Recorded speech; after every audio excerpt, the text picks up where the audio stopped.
Hi, and welcome to Danny After Dark. If you're new here, make sure to like and subscribe so you don't miss a notification or a new episode. Tonight, we have two special guests joining us, Rachel Holloway and Heather Northcraft from the Like Mother, Like Murder podcast. So if you are not familiar with that podcast, Like Mother, Like Murder takes a twist on the true crime community and brings mom-related cases in stories from missing moms, murdered moms, moms who murder, survivors, and so much more. In addition to their podcast, they definitely have a lot of other projects going on, which we will talk about, including one very important one called Stop Filicide. Before we bring them on, I also want to say that both Rachel and Heather have become great friends of mine through the true crime community. So I am very, very excited to basically have two of my friends on with me tonight. So without further ado, let's bring on Rachel and Heather. Hi. Hello. How are you guys an amazing tonight? introduction. We're good. How are you? We're so happy to be here today. Oh, thank you. I'm so excited. So for people who don't know, so I first met Rachel last July here in Massachusetts for the True Crime Podcast Festival. I can't believe I've only known you under a year. It feels like I've known you like for 15 years. Seriously, when you said July, I was like, there's no way. And last year, there's no way. I It seems know. like so much longer, but I mean, we clicked instantly. And then after that, I was like, okay, I know that we clicked, but you have to wait until Heather gets here because then it's even better.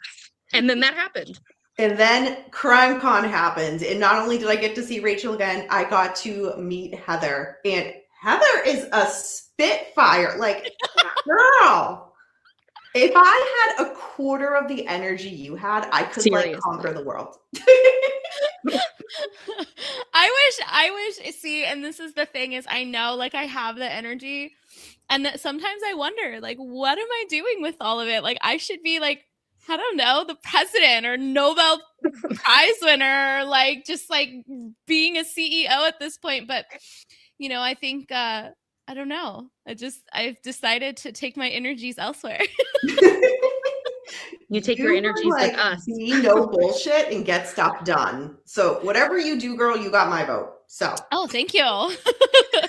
So for people who are not following your podcast and don't know just about you guys in general. So Rachel, Heather, whoever wants to go first, just tell us a little bit about yourself as a person. Go ahead, Heather. Okay. Usually how it goes. Well, I should start with saying that right now our podcast is split. Rachel left me about 4 years ago. We both used to be California girls, but I at least am still a California girl. And and so we were literally just talking about all of the snow that these two amazing ladies have been dealing with, literal dozens of inches of snow. And I feel so bad because I was about to complain that, you know, it was less than 50 degrees when I woke up this morning. And I was like, oh, don't go there. God. We're not going there. You dare. We're not going there. But yeah, so I'm Heather, one half of Like Mother, Like Murder. And I'm definitely one of those people who've been into true crime since I was young, always a big fan of forensic files and that kind of thing. And then it wasn't until I started a job where I had to drive a lot that I got super into true crime podcasts. And I definitely started with like Serial and those kinds of podcasts. And from there, it just kind of, wow, there's so much here. There's so much. And then to be able to find just like this awesome true crime community. And it's awesome because Rachel and we have known each other since 13? The end of 14? middle school. Yeah. So like 8th grade. And forever. Longer than we haven't known each other. Longer than we haven't. Yeah. Rachel's the maid of honor at my wedding. And we have known each other for a very long time. And I was so scared when she moved that we would not be able to, I mean, make sure we get to continue hanging out. But luckily, not too long after she moved, probably like not even 6 months after she moved, she texted me and says we should start a podcast. Yeah, let's do it. And that's how we ended up here. Amazing. Yeah, it was awesome too, because I'm alone out here, or I was alone out here. So coming across the country, and then not only did I come across the country, my significant other, he leaves all the time. He is in the military and he leaves for work. And so I was like, what am I supposed to do with myself? Like, this is insane. I need my little bestie. And so as soon as I texted her, the response was, yeah, what's it going to be about? And I'm like, I have no idea. So we didn't even go into it with the game plan of what it was going to be. And it has completely shifted since the beginning. Because when we started, we were a different podcast. We were Wine Time. And it was going to be, it was always mom related. So our podcast is Like Mother, Like Murder, and it's a true crime mom cast. And so that mom cast has always been there. We've kind of like tokened that term, and all of our stuff is mom related. But in the beginning, when we were Wine Time, we did true crime mom related, but we also did other stuff. We did birthing stories. We did, postpartum. We had a lot of different other conversations too. And then after the first year, we had transformed into kind of what we are now and found what we wanted to be talking about ultimately, and kind of like shifted all of that. It went from less drinking wine and banter and fun into the real kind of effort and work that we've been doing more lately. Mm-hmm. And how long have you guys been doing the podcast for exactly? Forever. This year will be 4 years. Yeah, I was going to say, so it's about 3.5 years. Wow. Oh my God. That's incredible. Yeah, I was like redoing all of the numbers for the podcast, and we have like right now on our thing, we have 285 episodes, and it's just like, wait, but where? Like where did this go? Like the time just flew. Which means you guys are approaching 300 so soon, and that's amazing. Yeah. That is incredible. It's unreal. So well, Rachel, you jumped a little ahead, but that's okay. That's okay. So I do that. Just want to know, so were you always into true crime before you wanted to start the podcast with Heather, or was that, where were you in regards to that? In regards to that, she was definitely more so. I was a listener, and I have been a listener, but I didn't grow up on it, and I didn't watch things. I wasn't exposed to really anything growing up in the crime world. I was very sheltered when it came to that. And so when I worked for the post office, I would sit in my mail truck and I would just listen and listen and listen. And that's where that kind of like sparked. And then when I reached out to her, I think that I knew that it would have some sort of true crime element to it. But my thing was always like okay, let's talk about moms, that we're both moms, mom best friends on the mic, that kind of a thing. And so I wouldn't say I was this crime junkie of any sort. I was just kind of a newbie when we started into the crime world. Interesting. Because it's interesting because the way you guys tell the story, like I would assume that Heather would be the one to be like, let's do this. Yeah. Yeah. No. That's because Heather is cold like the down ass bitch. Heather is just down and ready for anything you throw her way.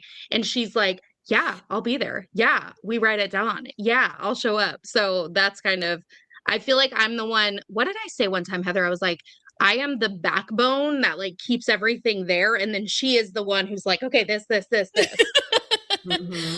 Honestly, Rachel does so much behind I mean, this is like where we are today.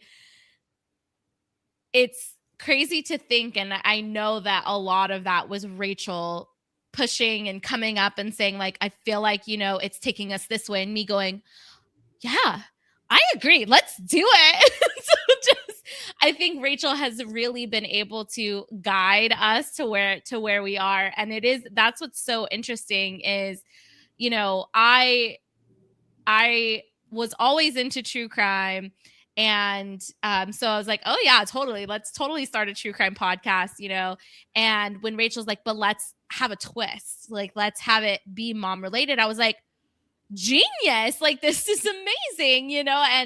And unfortunately, there are so many cases, right, that are true crime and mom related. And so there was a lot of things that we you know, kind of have, Rachel said, we've really navigated in this space. But I think that our roots were always in that. I mean, Rachel, she kind of pegged it from the beginning. Our roots were always in that true crime mom headspace. And I mean, it was Rachel who decided, hey, when we start, you know, we're going to do this. But the first 10 episodes, I don't even remember what we called it, Rachel, but it was like, the first 10 episodes were all going to be true crime. And then after those first 10, then we started doing, you know, okay, we're going to talk postpartum. We're going to talk, we had some really good episodes about, you know, foster parenting and, you know, like Rachel said, birthing stories and that kind of thing. But I think our roots were always there. And that's why I'm really I could not be doing this without Rachel.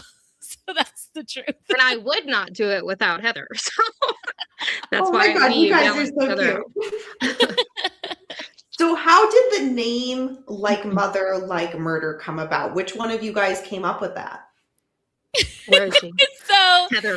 So we were coming up on our year, and like Rachel mentioned, we started as wine time, and wine as in like whining, like I want to whine about this over a glass of wine. And so we had started as wine time, and then as we kind of, you know, navigated and decided, okay, I think we want to, you know, continue on this true crime path. Rachel's like, but we got to come up with a new name. And I was like, okay, bet. And so I was just like writing things down, and I was just like, you know, like I specifically remember I was cleaning out my garage, and I was just like, you know, listening to some of our own old episodes. If that's so tacky, I'm sorry. I was definitely listening to our own episodes, and I was like, okay, like, and I wish I had kept like the list of like 10 that I sent you, Rachel, because that would I'm positive I have the screenshot somewhere. I bet you do. I'm positive. I know you have. I mean, you have like 30,000 pictures on your phone. One of them has to be it. Way more. So yeah, I'm underestimating, I'm sure. And so we were going back and forth, and then we narrowed it down, and we just kept coming back to Like Mother, Like Murder. But I kind of came up with it. It's maybe sounds so corny, but like listening to our old episodes, our original kind of first 10 episodes where we first started diving into the true crime space. And I think that was kind of, is it weird to say I was totally inspired by us? No, that's fair. I give you so much credit for like listening to your own podcast, because I feel like we're always like our own worst critics. Oh, big time. So yeah, the fact that you could do that and like not, well, like I would listen to myself and I would just cringe. I didn't. I guess I should specify. We switch off, right? Every other week we would switch off who was telling the story. Sometimes we tackle a case together. So like Rachel will tell part of it and I'll tell part of it. And I will be honest, I listen to Rachel's more than I listen to mine, because that is so true. Listening to your own voice. You haven't really become a real, you know, podcaster, entertainer, anything like that until you go, oh my God, that's my voice. Or yeah, you like realize, like when I first started, someone had to point out to me like that I said a lot. And I'm like, no, I don't. And then I went back the first few and I was like, yeah.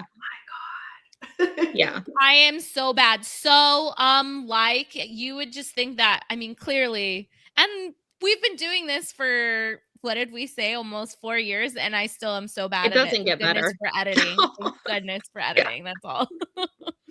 You didn't have to say that. People could just listen and be like, these girls are flawless. They're so good. It's true. Okay, take it back. Oh wait, we're live. Dang it. So in regards to your podcast, so a big part of what you guys have been doing that I don't think a lot of people know a lot about, and I'll be perfectly honest, I did not as well, stop filicide. So for people who don't know, can you tell us a little bit about what filicide is? Yes, we can. So I want to start off by saying we also did not know what filicide was. And I'll speak for myself. I don't think I had ever heard that term until I was in an interview with a mother who went through it. And I mean, we tell these mom cases and mom related stories over and over and over. And the amount of cases, like after we were done with one of those conversations, and I go back and I realize, okay, that was a filicide case. That was a filicide case. That was a filicide case. And the entire time we were saying murder suicide. And we really are trying to take that extra step to change the wording, but make people aware that it is different. You say, matricide or different terms for different things. And so filicide is very specific. It is the murder of a child or children by a parent or their guardian. And that could be mother, father, it can be step parent, it could be a grandparent, whoever is the guardian of that child. And so we have specifically been working with two moms, and it wasn't, like I said, until we were in a conversation, the second conversation, by the way, because our first one was with Brandy Maury Poles on her son, Rowan Maury. And then we were with Hope Hooten about her two children. And she's like, oh, filicide. And I had to say, and I'm very upfront. I'm like, what is that? I should have probably just Googled it underneath the table and not made myself look like that. But I'm very like, hey, teach me. I need to know what you're talking about. And she's like, yeah, that's what it is. And so ever since those conversations, when we were going to CrimeCon was it Nashville? No. Was it Denver? The This second last one CrimeCon, was, right? yeah, Yeah. last one was. So in Denver, we had reached out to both of the mothers and we said, look, like we want to make it our mission to help you guys spread awareness and kind of like get your guys' voices out there and make people aware of this. And that's when we started printing flyers, printing different things. I made a bunch of different pamphlets and big flyers, little cards, the little wristbands, anything that we could to kind of like spread out. And actually before Denver, it was Boston. So I went straight to Boston, and that was the first event that we kind of worked the filicide conversation into. Yeah. So the two mothers in particular, the two cases that you're referring to, Brandy and Hope, which I was very fortunate to be able to meet Brandy at the True Crime Podcast Festival, and then I was able to meet Hope at CrimeCon Denver. If you don't mind, if each of you want to just say a little bit about each of their stories, so people can kind of get a better sense of when you guys say filicide, like what does that look like in a case that people might be able to be like, oh, that's what that is. Yeah, I mean, we can start. I'll start, and I can talk about Brandy. So Brandy was actually the first mom that we spoke to about this, and I mean, it is crazy to think about that when we spoke to her, how fresh the experience was for her, and just how strong she was and is to this day. But to kind of recap what happened, and of course we have a whole episode about it, and where we also talked to Brandy, and we have that as well, if you guys want more detail. But what happened was Brandy and her ex-husband, they had a custody arrangement, and on one of the visitations that her ex-husband was granted, he took their son, and there was he did not return him at the appropriate time. So he was supposed to be back at a specific time. He was not. And Brandy called. She talked to 3 different authorities. She explained that, look, this is not good. There was a lot of cause for concern. There was a lot of red flags in the past that Brandy had brought to the courts. She had tried to get CPS involved. She had tried different ways to get the courts involved even before this happened. And on that visitation where her ex missed drop off. They found out after Brandy had to jump through ridiculous amounts of hoops. They found out that his father had shot and killed Rowan, their son, and then had also shot and killed himself. So, you know, in the past, and even Brandy at that point, before we had all kind of gotten together with Hope, which is who was the one who really explained to us and taught us, like Rachel said, and we all learned about the actual term of filicide. You know, it was murder suicide, and then Brandy has done absolutely amazing things in her state to make sure that this is never going to happen to someone again. And when we go over these cases, and Rachel will talk a little bit more about Hope and everything she's done, but in every single one of these cases, it seems, I mean, obviously hindsight is 2020, but when you go back and you know, Brandy's like, I told you guys, this is a red flag, that you guys needed to look into it. This was a problem. And it was just, that was the part that was so frustrating, because there was so many points along the way that someone could have intervened and said, no, there's something going on here, and Rowan would still be here with his mom where he belongs. And so that was the first person we spoke to, the first mom we spoke to about this particular, you know, about filicide. And then after hearing us speak to Brandy is when Hope actually reached out. And I'll let Rachel talk some more about Hope, who we, who is just also, I mean, an amazing person. And you speak to these women, and you're looking at them, having conversations with them, and sometimes it's just surreal, everything that they've been through, losing their children like this, and then taking that tragedy, and I have goosebumps, taking that tragedy. And I mean, they would be well within, we talk about this all the time, that they would be well within their rights to just, I'm done with, Stay in I'm bed, done. do nothing. You know, Yeah. I'm going to stay in my bed. And I mean, yeah, but these two women have really become a force to be reckoned with. And it's really amazing. And I'll stop talking now and let No. talk some more about Hope. No, you I actually, you before can go we ahead and start keep talking going. about Hope, so in regards to Brandy, when I first met her at the True Crime Podcast Festival, I still remember when she walked into that room where all In the her pink content suit, creators yeah. were. She, like, I'll never forget it. She just walked in. I mean, she is like the pink suit. So Yeah. she right away demanded your attention. Like, your focus was like, who is that?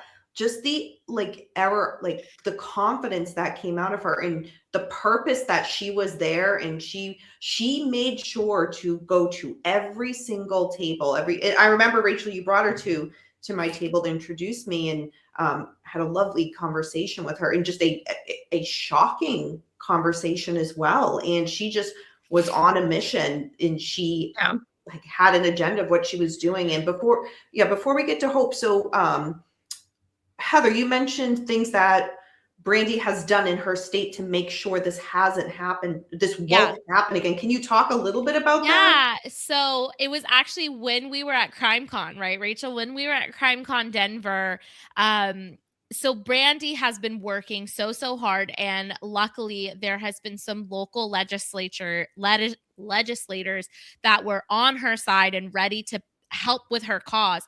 And so, long story short, basically, when Rowan wasn't returned, she was like, look, this is a problem. You know, he's missed the cutoff. We're done. Like, you need to go and get him. And they turned around and told her, oh, well, it's a civil matter, because you guys have a child custody arrangement. So no, this is a civil matter. But what Brandy has been able to fight for is basically, it is almost like an Amber Alert now. And if someone has not returned and not followed their custody arrangement, it's no longer just a civil matter. You know, they take it seriously. The right authorities are contacted, and they actually have to they're do able to something about it. they're able to bypass the courts and go directly to the law enforcement. The Mm. Rowan Act is what it's called, and it already has been introduced. They've already gone through certain like processes within the courts, but the Rowan Act is going to be able to have the system be completely changed and bypass going to the courts. They've already gone to the courts. They've already gotten written, court documents saying, hey, my son is supposed to be back at 9 o'clock. Yes, there is a 20-minute leeway, whatever that gap is, 20, 30 minutes. But if they're not returned by that time, it is now your job. You don't get to say, he's fine, he's with the parent. No, it is now parental kidnapping, and it is your job to go and do something about it. And that's what the Rowan Act is going to, because it's not going to not pass. It is going to completely pass with flying colors. Yeah, it already but to made make it it different. through. Which one did it make it through? And I'm really bad with this. It I made know, it I'm through the horrible, but I House, think- right? I think yeah, it I to think the so. House, and now it still needs to go to the next one. But it's really amazing how quickly she was able to do that. And like Rachel was saying, it's no longer like, oh, a civil thing. We have to go through the court system. This is a civil problem. No, it's now a criminal problem. Right. And that's the important thing, is that, like Rachel was saying, you no longer have to go through a court system and get probable cause or, get a judge order. No, this is like we were saying, it's almost like an Amber Alert. No, it's a kidnapping. This is not okay. Yeah. Yeah, it is. But there's so many missed red flags that seriously, law enforcement really dropped the ball. Like, oh my gosh. And that's an understatement. Oh my gosh. Yeah. Well, and with Brandy's case, it was 52 hours. So it was 52 hours that they did not take the necessary steps to go and help Rowan. And so they found him 52 hours later. If they would have went when she first reported it, he could still be here. He should still be here. He would still be here. And that's what it comes down to. Yeah. Yeah. Yeah. God. Well, I mean, Brandy, I can't give her enough, I'm in awe of her and what she's able to do and to just move. I mean, how do you move forward from this? But she's like, I'm going to make sure this does not happen to another child. Mm-hmm. And that's incredible of her. Mm-hmm. Absolutely incredible. Yep. So Brandy is on Instagram. So people definitely follow her, so you can follow the Rowan Act as well. What is do you know Brandy's Instagram handle offhand? Her Instagram is dollbb55 is her Instagram. But they do have a Facebook page too for Rowan Maury Bowles. She has her own, and the Rowan Project has its own page as well. Awesome. Yeah, everybody should definitely check that out. Absolutely. Yeah. So, she's incredible. Oh my gosh, and she will be at, she'll be in Boston. She'll actually be everywhere. If you want, I can tell you all of their speaking engagements throughout the year, because they are let us know where Brandy will be. Everything.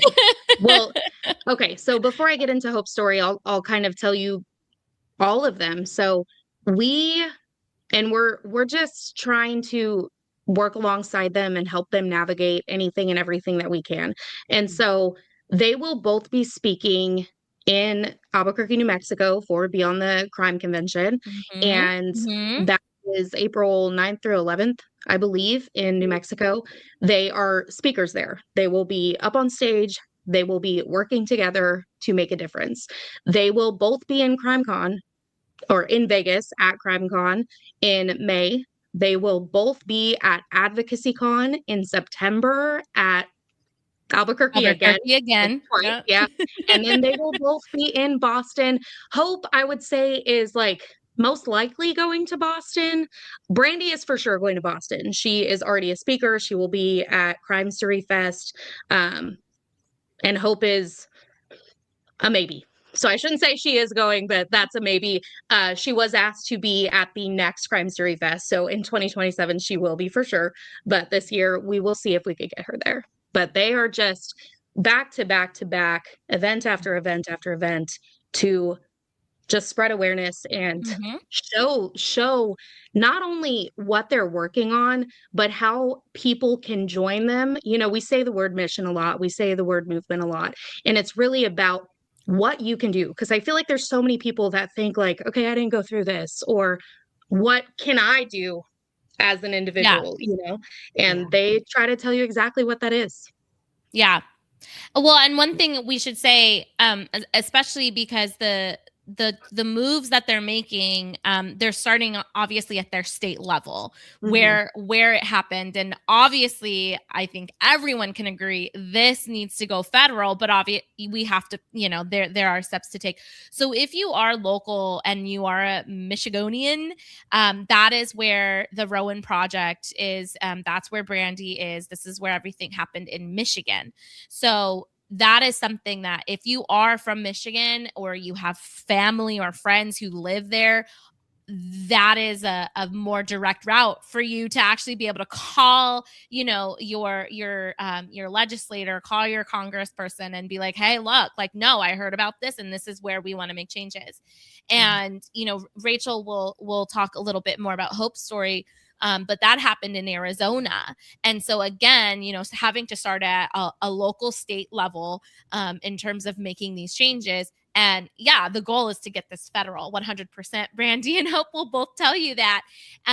But you start where you have to start. And so if you are listening in Arizona, or you have friends and family that are in Arizona, Hope is also getting legislation, working to get it up off the ground and do the same thing. And so it really, obviously, if you're local to that area and you're a constituent there, it will make a big difference for you to raise that up with your whoever your representative is. Yeah, absolutely. Absolutely. It's, something like that. Like, I don't think people realize that that's what your representatives are there for. Exactly. They work for Exactly. you. So Exactly. there's how many people are into true crime and always think, oh, I wish I could do something. Mm-hmm. Here it is. That's your This opportunity. is exactly it. Mm-hmm. That is it. That is This it. is how you make real change. Yeah. Mm-hmm. Send an email, make a phone call, less than 5 minutes. And now Exactly. you're doing something to help so that this never happens again in that community. And then hopefully, like you said, federal wise, but we all know that takes a while to get started. But the local level, everything starts at the local. Exactly. It all has to start somewhere. And this is, no better place to start. And it's where you have to, it's really your voice that's going to matter.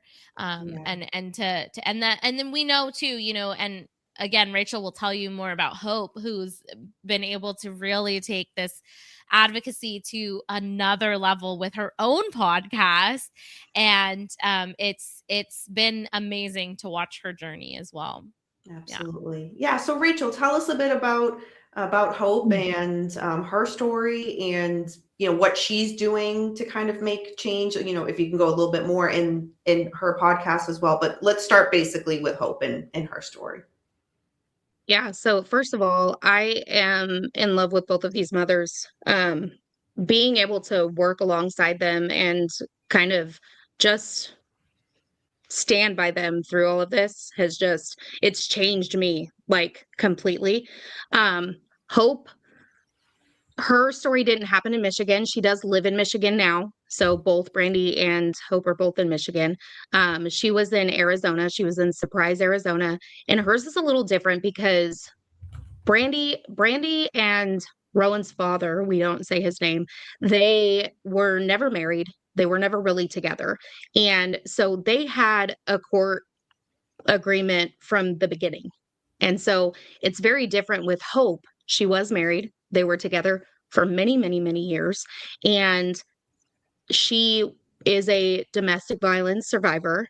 And she went through a lot of things. And it wasn't until she was trying to leave that switch happened, that we talk about it all the time, that is the scariest and usually the most detrimental time in leaving. And so things when she filed for divorce, shifted in her estranged husband, Brock, when it comes to his mental state. And during that time, he had went in and out of hospitals for different like psych evaluations. And places that he admitted himself into because he knew he needed this help. Other times, it was him being taken in. But her story, so this was in May of 2024 that he had picked them up from school. Well, she dropped him off at school. He picked him up and took them home for the weekend. And again, she was supposed to be picking them up the next day. She got a phone call or a text, I don't remember, from one of the school officials that said, hey, the kids aren't at school today. And she went to the apartment to pretty much knock and knock and knock with no answer. And she knew something was wrong because of the fact that the car was in the driveway. If they were home, the kids would have said something, that kind of thing. And she called law enforcement to come. And when they went in, they found Brock and her two children, Alec and Lydia. Both were shot, and then Brock had shot himself. So her story is, it's still filicide, but it's a little different based on the fact that she had went through the courts trying to get him to have visitation, or what is it? My brain is like blinking. When someone has to be there. Supervised visitation. Yeah, supervised visits. I'm like, what is it called? Mm-hmm. Supervised visits because of his mental state. And at one time he was there for 9 days, and he was having an inpatient facility for his mental health for 9 days. Yeah.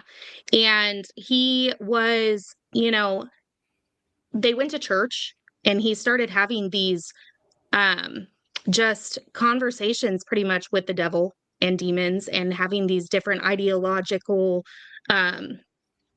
he had delusions and hallucinations. Yes. And he definitely was going through a mental health break emergency. And the fact that he had been an inpatient for 9 days, and they basically decided, and Hope fought to have supervised visitation based on this. And the fact that his delusions and his hallucinations included suicide and harm to to Hope and the children.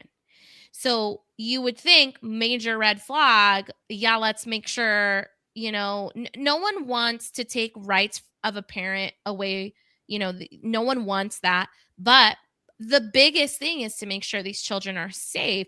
So supervised visitation sounds like the way to go in that. And they just said, no. You still get to see your child until things are okay. But that's the thing. And that's one of the things that I'll get to when I talk about the changes that they're trying to have made is, parental alienation or taking the rights away from a parent.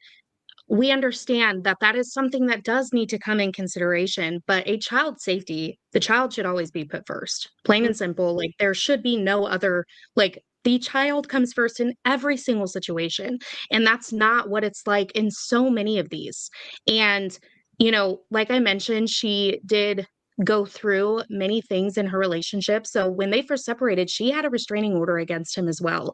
And so you start to see all of these different red flags and things that were documented. But in the courts, one of the things that Hope talks about the most is that the judges never paid attention to any of them. When she would show up to the hearings, she wasn't able to, present the fact that here's his evaluations, here's his, what meds he's on, or they had even told her, she wanted to know, was he taking the things he was supposed to be taking for his mental state? And it's like, well, ask him.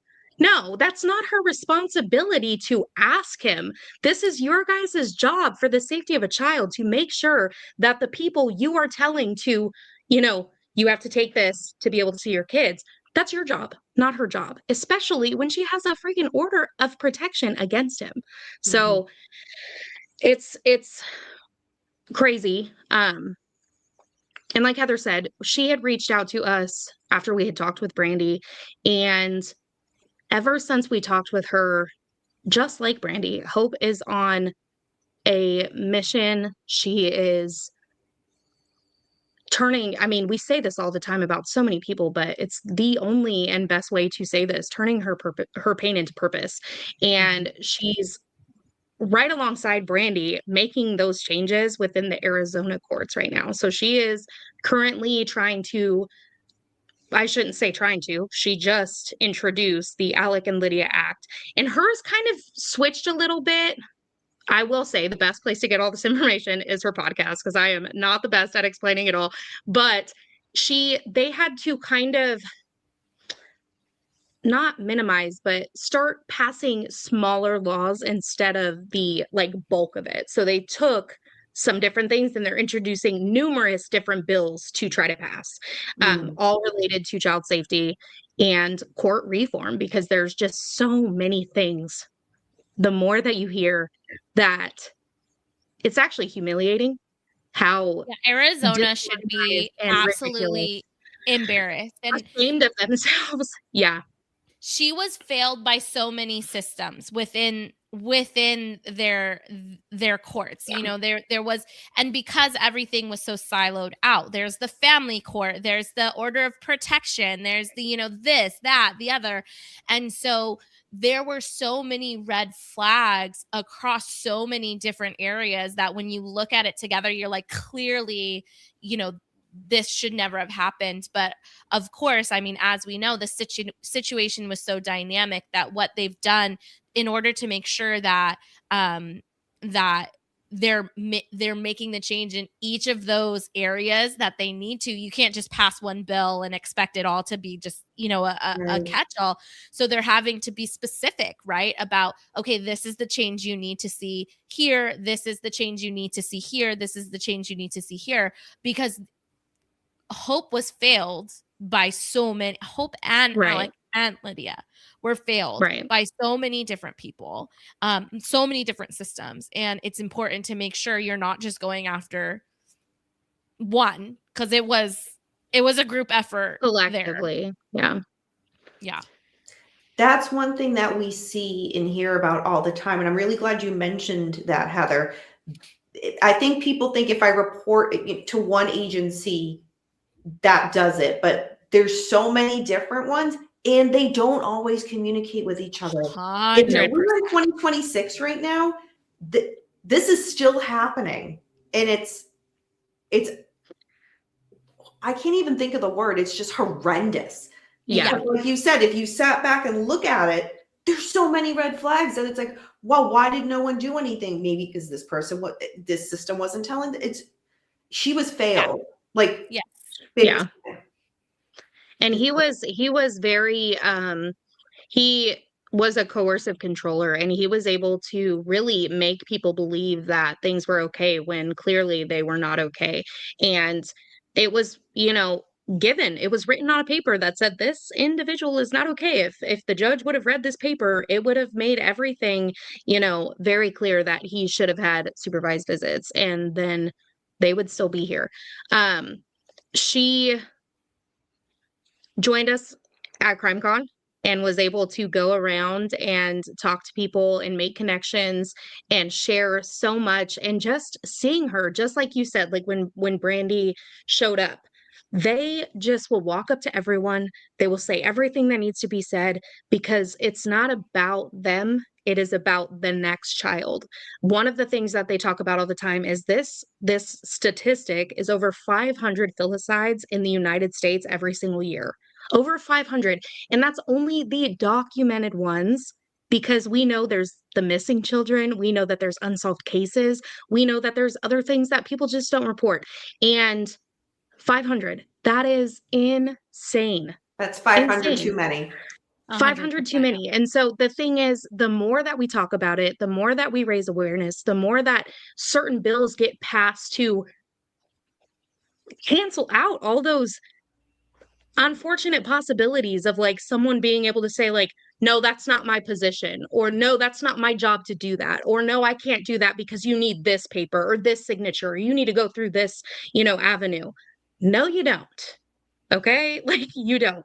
And so that's what they're doing right now with the Rowan Act and the Alec and Lydia Act to fight for the next child is the only way to say it. Mhm. And the next family. Stories like what Brandy went through and what Hope went through, like one big take we're listening and watching this realize is like this, like, yes, we're talking about two individual cases, but these are not isolated incidents where it's like, No. oh, this doesn't happen as frequently. It does. Yeah. It does. And like Yeah. you said, it's called murder suicide, but no, let's take a step back and call it what it really is and put Right. into perspective how frequently it's happening. And it's Yeah. unacceptable, completely unacceptable. Yeah. And like what Rachel said, and that's what's so hard is, you think 500, and that, I mean, that number alone is crazy, but that's definitely an underreported number. I mean, the For number sure. is definitely higher, and it's so hard to think that, and that's one thing that Hope has really done also an amazing job doing in her podcast that Rachel really helped just completely. I mean, Rachel is just such a driving force as well behind that, and Hope has brought such grace and such a positive energy to lifting up those stories. And she talks about other cases where this has happened. She talks about other filicide cases, because in doing so, people need to realize it's not an isolated event. This isn't just, oh, that happens once a year, once in a while. It just got really bad. No, this happens, and it happens more than you think. And these are real people that are going through these situations. And so one thing that I really appreciate that Hope and Rachel have really been able to do with the podcast Voices Against Filicide is make those cases, put them out there, and make sure that there's awareness, because this is happening all over to all different sorts of families with all different sorts of situations. And it's important to, like you said, take a step back, call it what it is, and know that there are ways to stop this from happening. We just have to make sure people understand what it is, and that make sure people are aware of what they can do to help. So, when we say, hey, you live in Michigan, you live in Arizona, and I mean, Brandy and Hope aren't the only ones who are going to be fighting for change. There's so many families that are. And so, this is definitely something where anybody can help just by knowing, even just to call it filicide is something that you can do to help. Yeah. That was one thing at CrimeCon Denver this past year, where you guys luckily got to be at the booth next to me.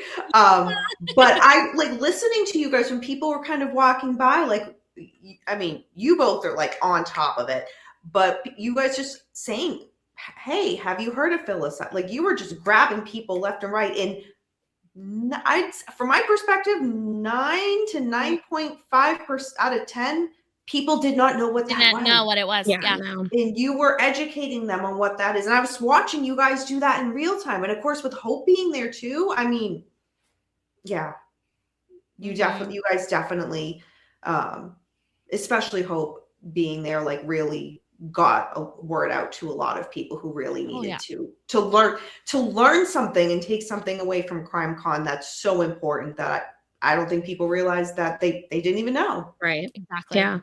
And we have to give you a major shout out and thank you, because we wouldn't have been at that table without you saying, hey, you want to be my neighbor?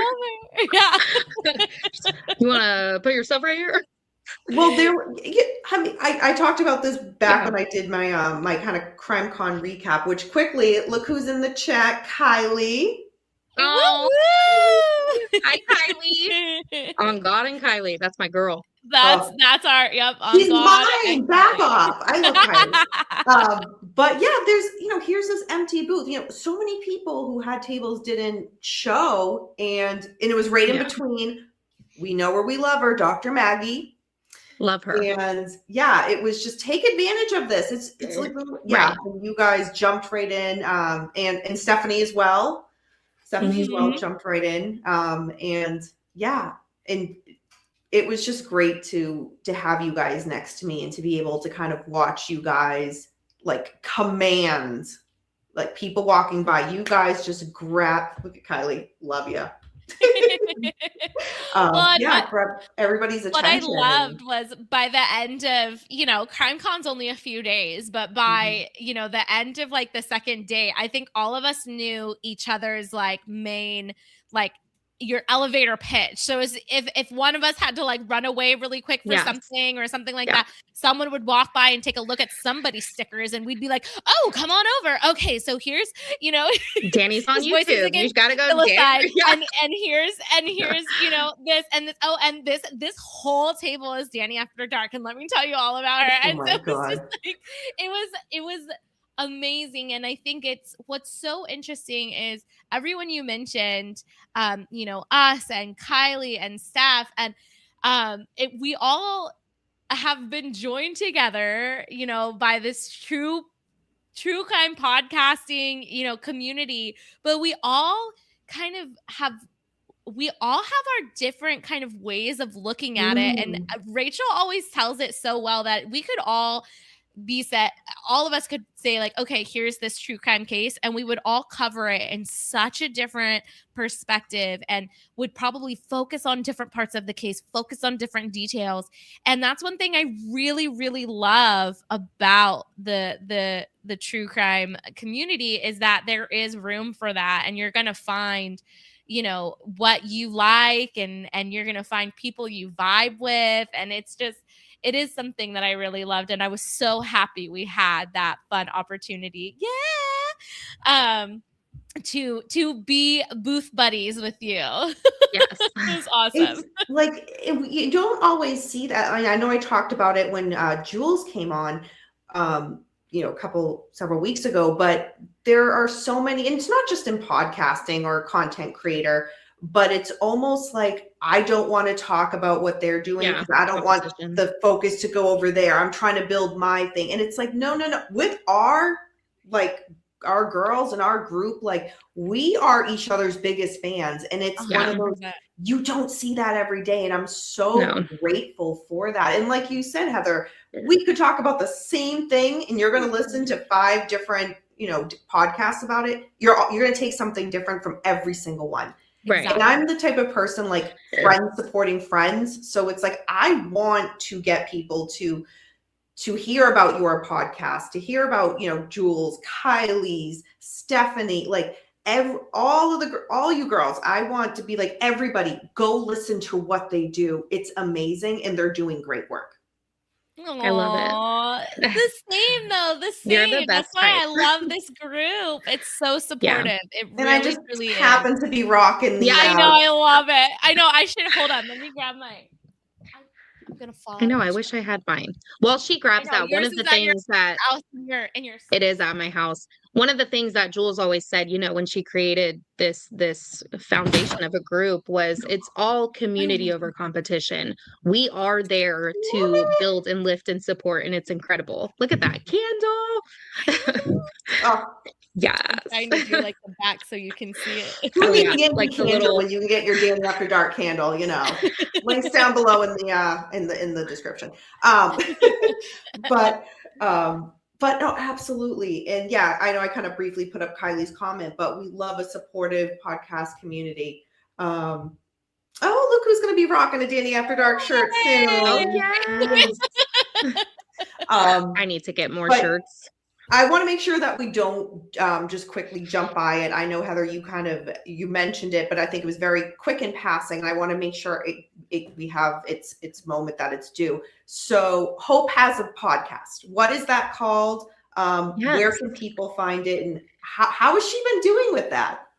I would love to. It's like my favorite. It's so funny because I'm the person who ask me anything about myself, I'm going to walk the other way. But if you ask me anything about someone I love and someone I support, I will go to town.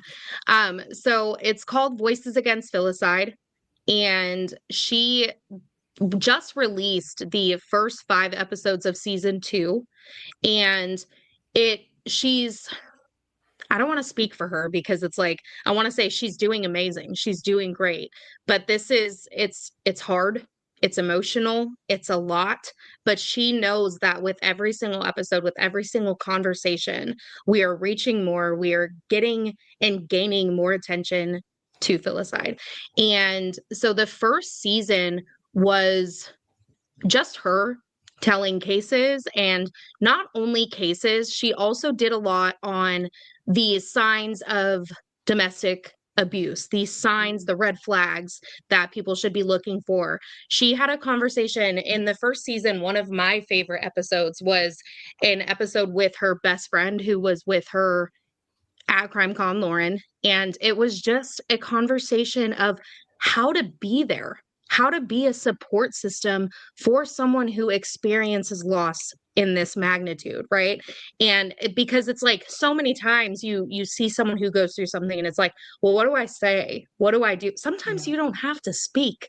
Sometimes just being there, or saying, instead of saying like, oh, I'm so, say like, if there's anything you need from me, let me know, or what can I do for you, or something, And so just that conversation is so eye-opening for people. And I highly encourage you guys, go listen to season 1.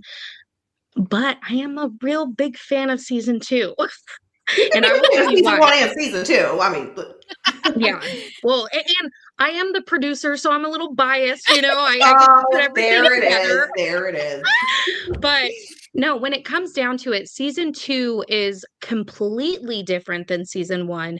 Season 2 is every single episode is a conversation, and every conversation is better than the last. Like you just get so much. They're all different, unique in their own ways. She is on the podcast with professionals in the fields, whether it's with court reform, whether it's, she has Representative Rachel Keschel from Arizona join on the pod. She has Caden's mom. So Kathy, who Caden's law is currently trying to be passed everywhere federally, but she has her on the podcast with her. She has Michigan Safe Parents. She has all these different people joining her on the podcast. And each conversation, you just take so much from this.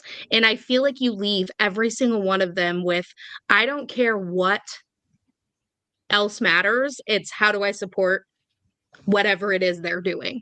Like how do I stand alongside this mom and her movement? And that's why this season is just so impactful in so many ways.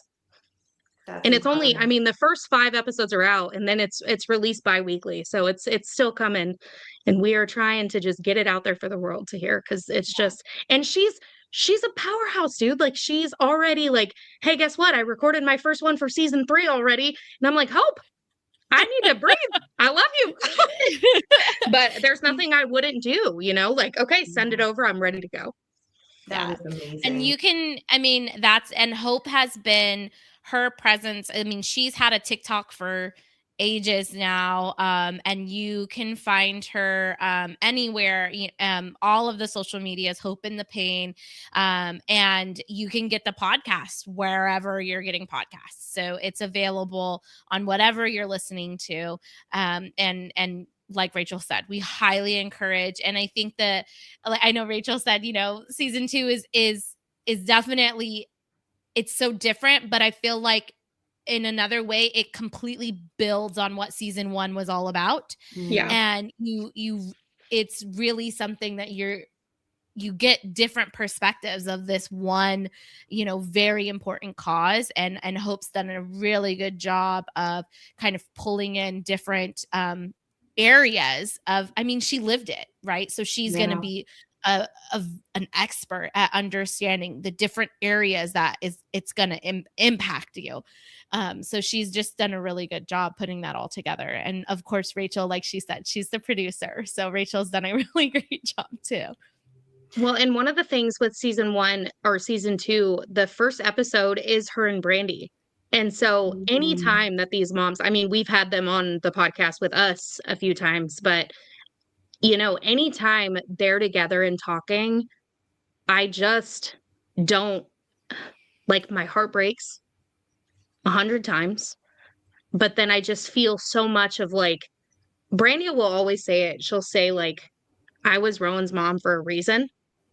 And I only got 6 short years, but people are going to know my son and they're going to know him, and I'm going to make a difference for the next. And hearing them, like one of the things they talk about in that episode, I just got full body chills just now, but they talk about when, they're very big into their faith, and their Christianity has really helped them through this.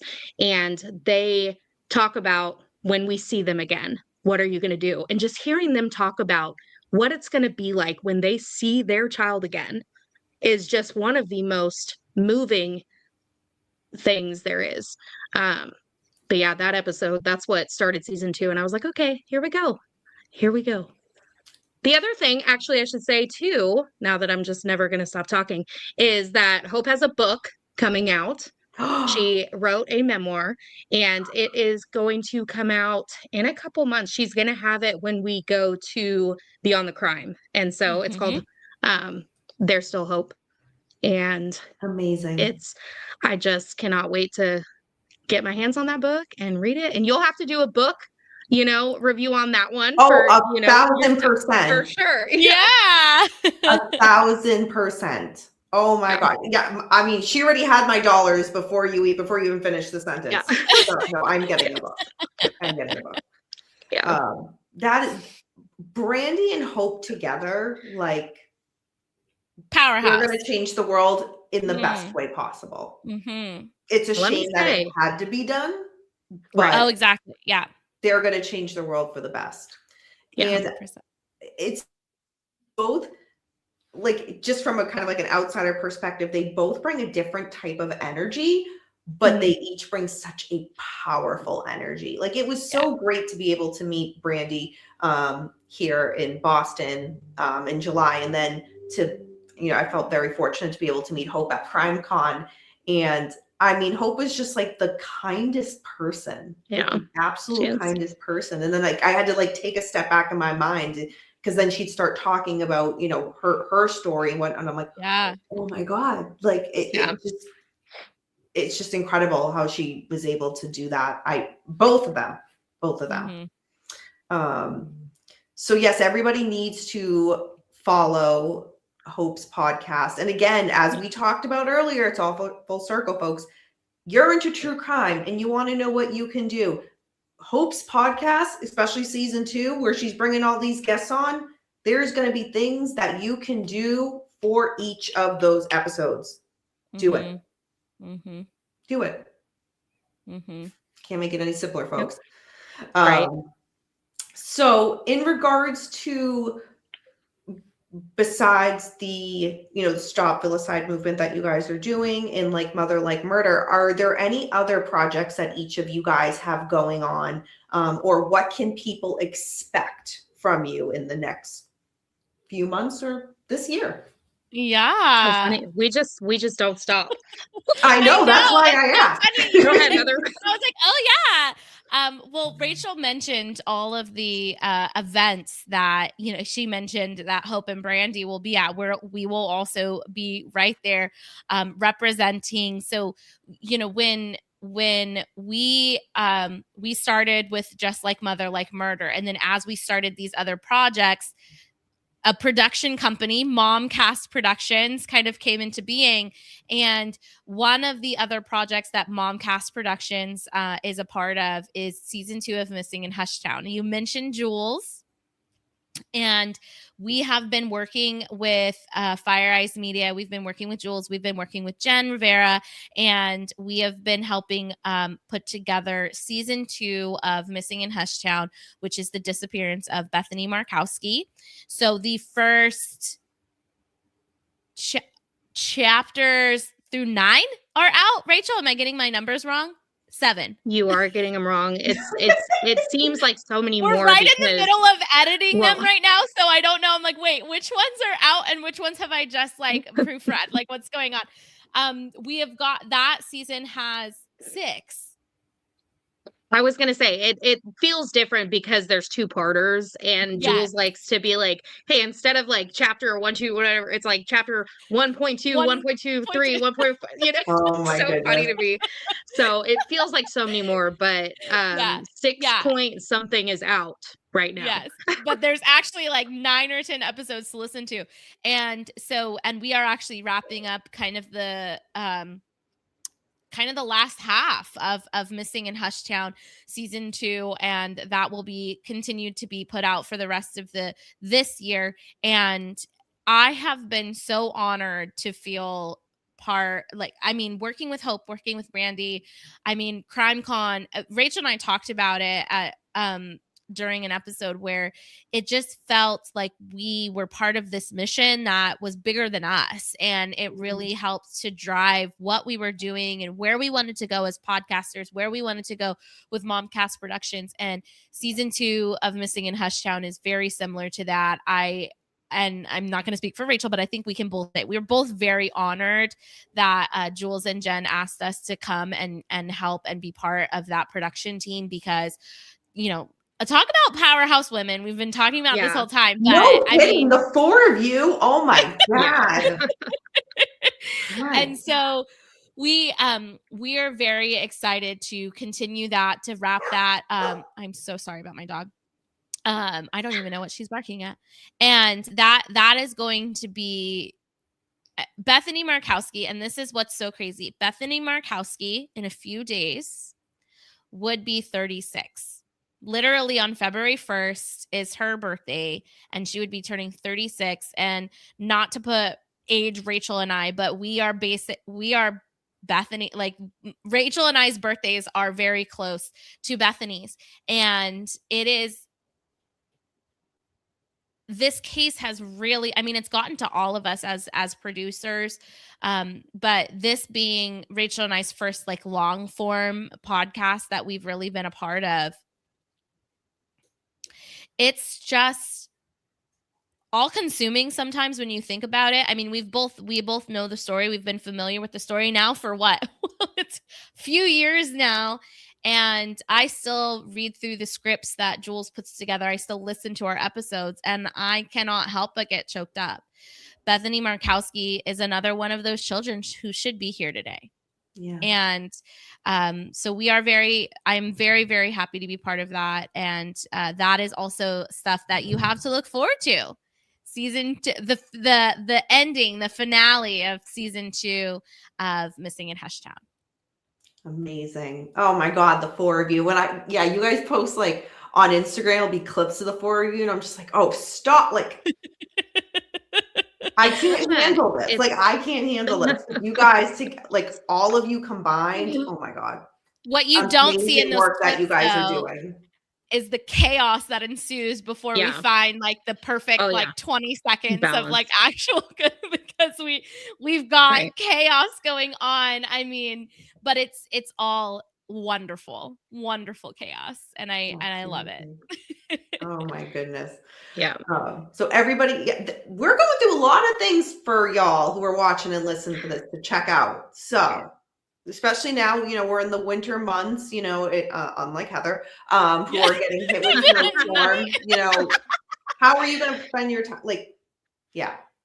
So many options. Spend your time to Heather, I don't want to hear about how you're struggling with 50-degree weather. We're not doing that. No. I'm so sorry. I take it back. I won't say anything.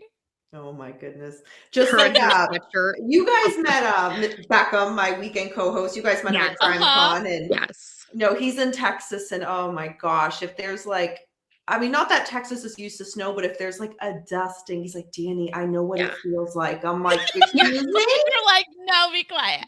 What?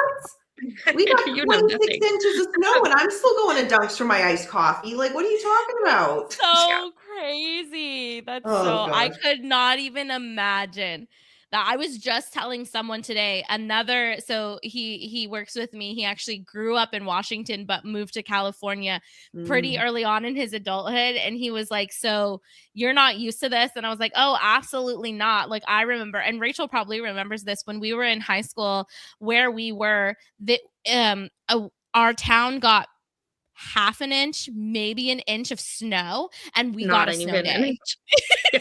They sent everyone home early on a snow day for half an inch of snow. I believe that. We're just not prepared. It's funny. The best part of that is we were in high school when this happened, and I we were being released from school, and I walk out to the front, and there goes my brother, and he left me. I had to get a ride because he left me. I was like, "Are you kidding me right now? This is the first snow day of my life, and you're leaving." Oh my God, that's so funny. I'll gladly give you more. I've seen enough snow in the last 48 hours. I'm good. I'm good for the winter. Oh yeah. I Oh, believe God. it. So while we just kind of wrap things up, so is there any other projects or any cases that things we haven't talked about that you want to make sure that my audience kind of gets across from you guys? I want to make sure y'all have the stage to get across what you would like to, including your socials, so people can find you. I mean, when it comes to the projects, I feel like that really covers what we do, what we're doing, what we're going to be doing, all of those things. When it comes to cases and awareness, it's all of them. And it's not just our podcast, it's any and every single one of them. If you find a podcast that you enjoy listening to, tune in, listen to what they're saying, and take those cases and try to, if anything, learn from them, whether it's learning how to be more aware of your surroundings, who to call if you need to call about a situation, different resources when it comes to domestic violence or suicide awareness, whatever it is. There's so much that you can learn and take from these cases and these episodes, and that's the thing that we see in every story that we cover is this happened. What can we do to talk about it to try to make it not happen anymore? How can we learn from it? What can we offer to the listeners to take something away from it, to try to, use a preventative or, just learn from what you're listening. And so I can't pinpoint a specific case. I mean, we've gone on and on about stuff that we're working on, but truly it's every single one of them. That is very well said. Yeah. I will say too that our Like Mother Like Murder, we we have a pretty decent mix of unsolved, which Rachel is very good at making sure to highlight. And one thing Rachel didn't mention, but last year, I don't even know how many she ended up doing, but she finds they're called mini missing moments, and we put them out on all of our socials. So you mentioned socials, TikTok, Instagram, everywhere is Like Mother Like Murder, _mother _like _murder. And who did that? It's also in the drop down bar. So okay. It's true. And one thing that I really I commend Rachel on doing is she brings attention to these cases that don't have a nice little bow wrapped up at the end. And I mean, I have covered some unsolved, but Rachel is the unsolved queen, and she's able to really provide the important details, and there's always that call to action at the end to look and we cover cases from everywhere, guys. I mean, obviously a lot of our cases are in the United States, but we have covered UK, we've covered Australia, and so a lot of times with these unsolved ones, there's always something, we have listeners everywhere. There's always something you can do. Hey, maybe I was in that area on that day. Maybe I know someone, maybe, or just like we mentioned before, advocating and saying like, no, like, don't let them close this case. Don't let it turn into a cold case. And that is one thing that, and it's funny because we've been asked before, what is, the most important, like, what's a case that sticks out to you? And it's hard for us because we say like all of them.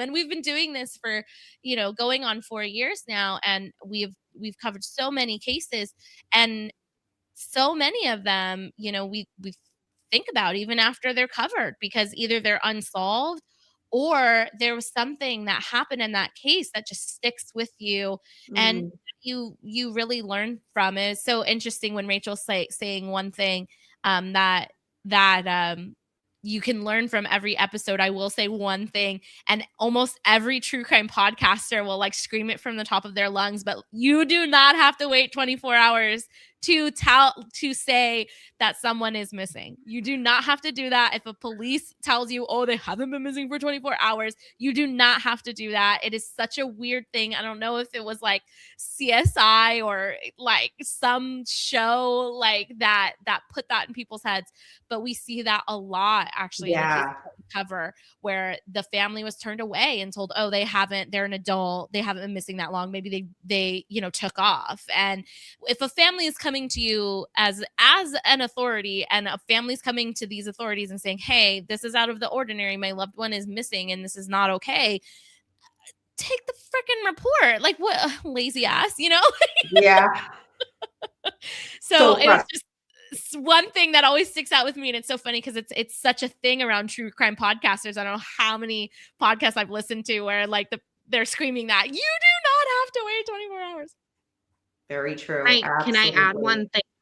I want to add, the don't give up either. We have talked about so many cases that go far longer than they need to go when it comes to the time to, solve it or find answers or convict someone and stuff like that.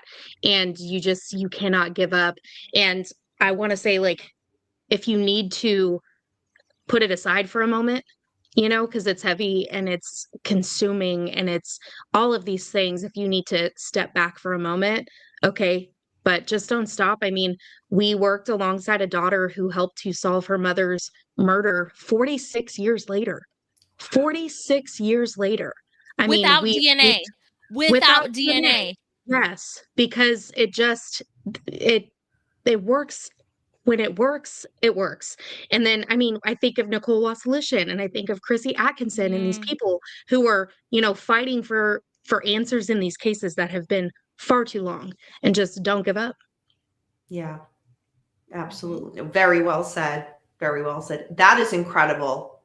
Without DNA. Jeez. I know. It's amazing. It's one of the first cases I think it's like one of the first interviews we ever did. And I remember when Rachel had reached out to Heidi and was like, hey, I've heard about your case, whatever. And then Rachel, I remember specifically being at a Starbucks and Rachel goes, oh my God, she got back to me. She wants to do an interview.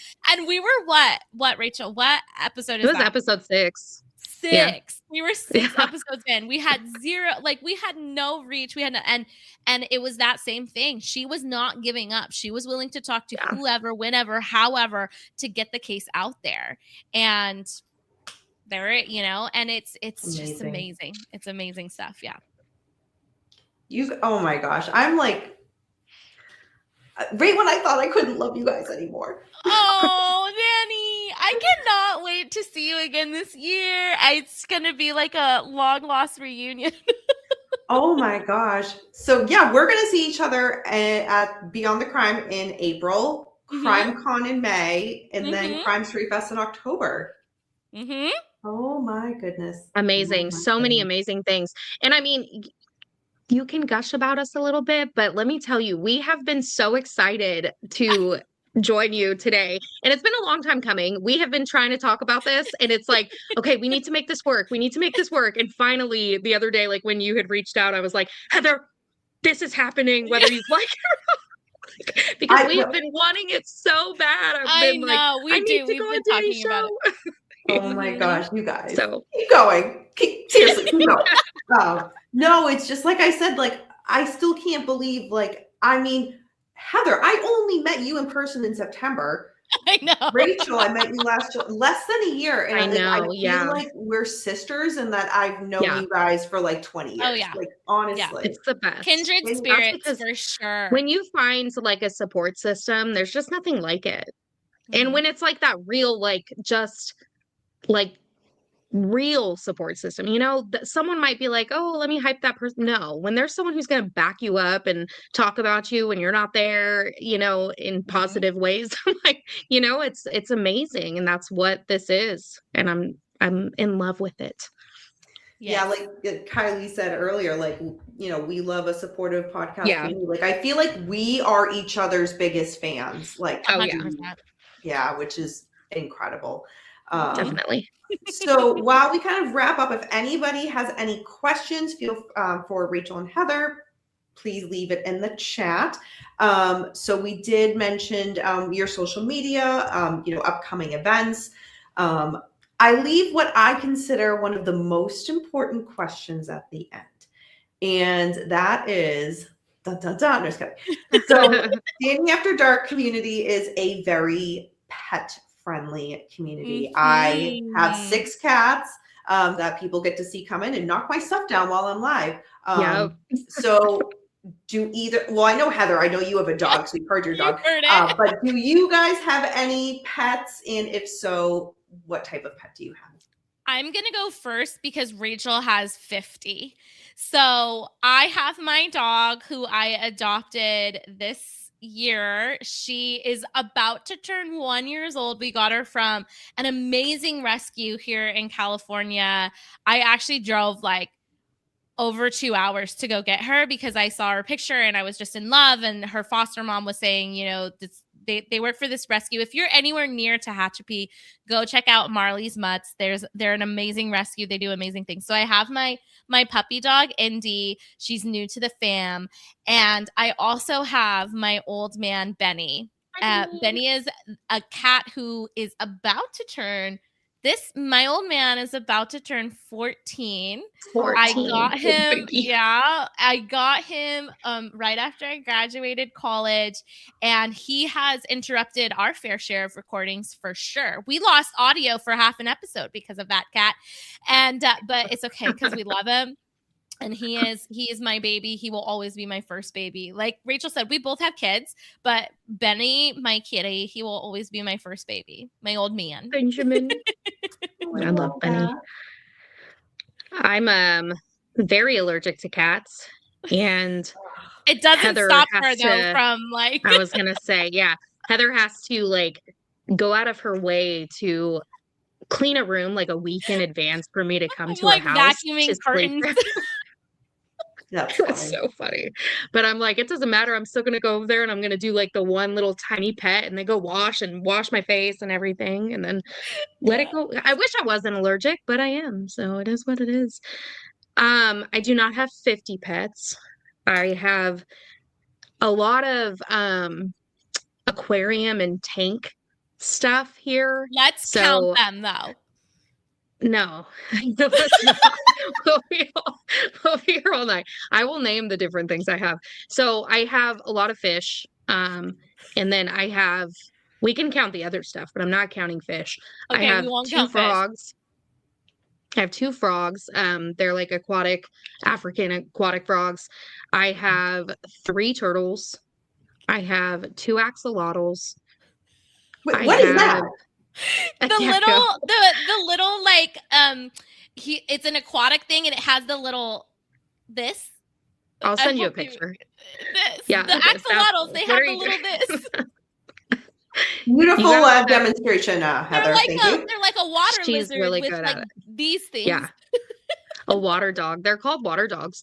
I have 2 axolotls and they are quite the entertaining little things, let me tell you.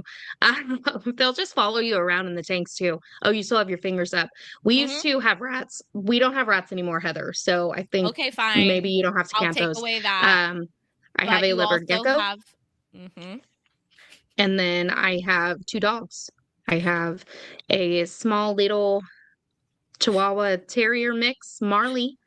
And we rescued her 2024, December of 2024. And then I have my big dog, Derby, who is my pride and joy. What type of dog is Derby? Derby girl. Derby is a mix. We have no idea what she is. I should probably do one of those DNA tests. When I first got her, I thought she was going to be some sort of German Shepherd mix. I do not think that's what she is anymore. I'll just have to send you a picture. I have no idea what she is, to be honest. That's fair. I can't even begin to guess what she might be. She is just Derby. That's all she is. And we got her. It was funny too, because when we got her, I live next to a college. I'm in a college city, and one of the students apparently said that someone was leaving this puppy at a freaking vending machine at a gas station. And I had just moved to Kentucky, and my boyfriend, he said, we're not getting a dog until we have a fence. And so I got a dog so he could build a fence. So as soon as I saw this puppy, I was like, that's mine. I went and picked it up, and I told him, I said, surprise, better get it up. And he put the fence up that weekend. Put that fence up. That is amazing. Yeah. That could have turned out very differently. Yeah. That is amazing. It's what I say goes. It's like, especially when it comes to my animals.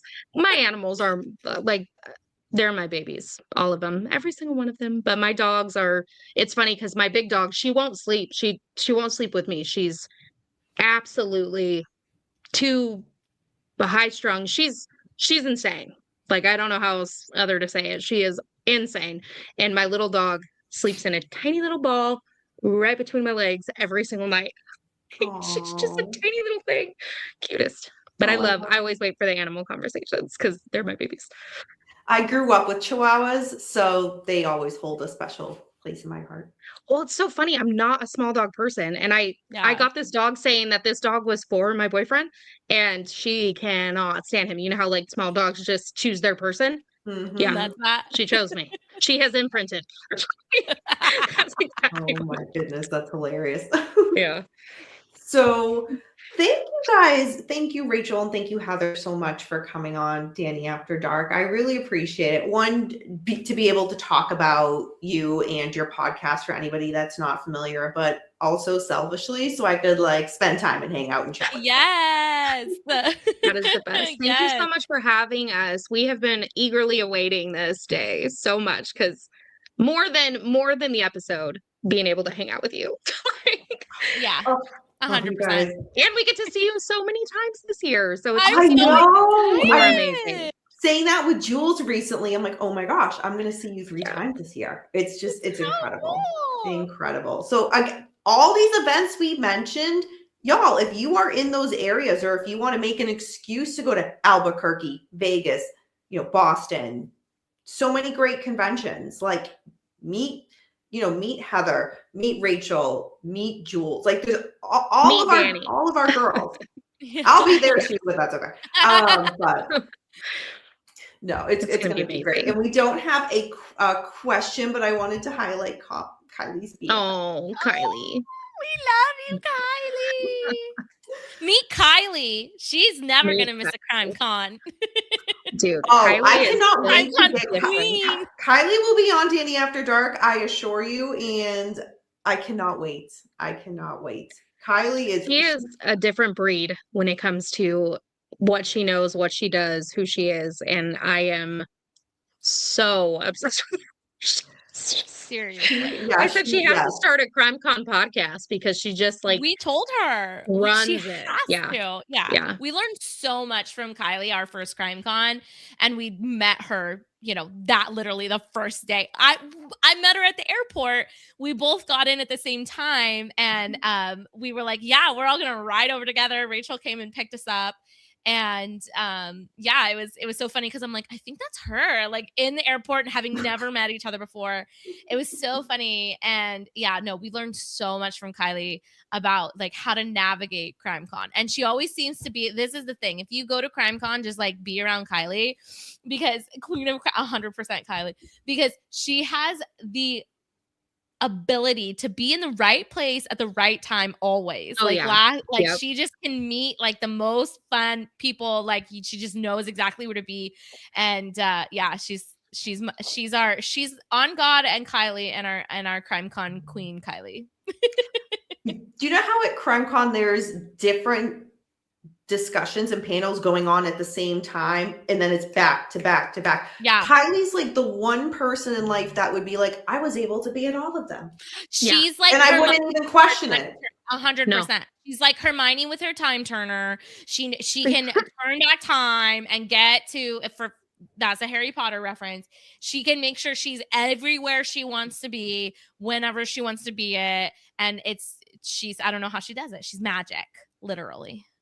Oh, She's incredible. So She yes, is. she will be on Danny After Dark soon. So stay tuned for that. Stay tuned for that. Love it. But again, everybody, make sure that you are following Like Mother, Like Murder podcast. Again, where you can find your podcasts on social media as well. Hope's podcast as well. There's so many things we've discussed. Follow all the things, and you will be up to date on everything that these amazing women are doing and the team that they're working with. Hope, Brandy, somebody that I've met once or twice named Jules and Jen Rivera. I don't know. Yeah. Jules Thorpe and Jen Rivera as well. I mean, so many things going on. So I'm so happy for both of you guys, honestly, that you guys have been just crushing it at what you're doing and doing so much amazing work that we need more of that. But thank you guys for doing your part. Thank you so much. We appreciate it. That's so sweet. All right, everybody. Thank you for tuning in to Danny After Dark. Hope you enjoyed tonight's episode. And remember, until next time, we don't live in darkness. Darkness lives in us. Bye, everyone.